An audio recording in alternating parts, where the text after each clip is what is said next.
สวัสดีครับพี่น้องครับมาเบิ่งกันผลงานพายุเมื่อคืนนี่โอ้ลมแห้งอย่างนี้ผู้พัดเมื่อตูกับเขาผู้ล้มละเน่ละนาดเมื่อโอ้เสียดายได้จัดของใหม่กับพี่ลึกได้เป็นนี่ผู้อันที่เสียดายอีกนึงกับผู้ต้นกล้วยผู้หักเมื่อ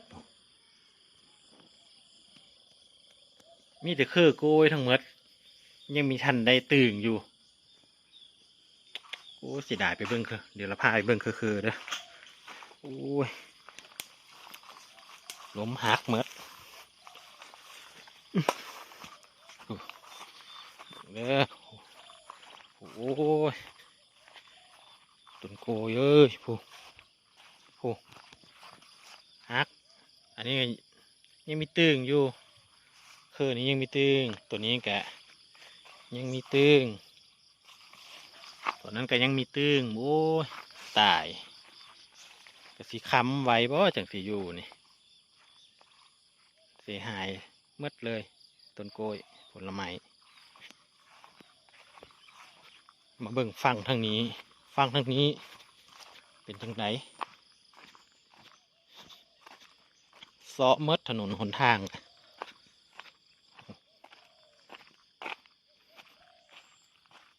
เซาะมดค่ะ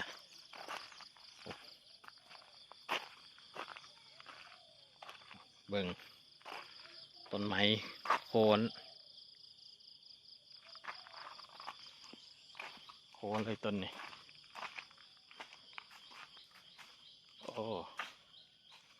โคนเลยต้นนี้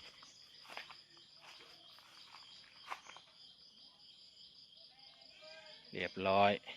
โคนเรียบร้อยเบิ่งต้นไม้ผัดล่มมาทางนี้ล่มมาทางนั้นกอไผ่นี่ครับผัดมาลมแห้งนี่เลยเมื่อคืนนี่ฝนก็ตกแห้งพร้อมลมแห้งฟ้าก็ห้องแห้งโอ้เป็นตะยานเมื่อคืน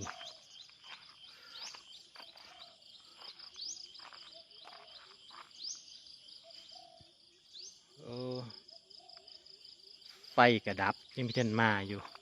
ทั้งพุ่นงาไม้กระหักทั้งพุ่นโอ้เบิ่งสภาพต้นไม้โดดดีที่มันจะมีหักทับเพื่อนนี่อายุเฮินทั้งทีมันมีต้นไม้ใหญ่มันก็เลยปลอดภัย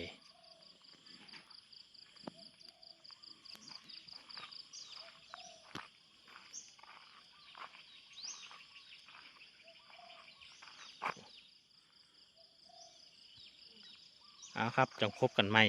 จังพอกันใหม่ในคลิปต่อไปครับอันนี้กับพาพี่น้องมาเบิ่งความเสียหายจากพายุฤดูร้อนเมื่อคืนนี้รุนแรงอยู่สวัสดีครับ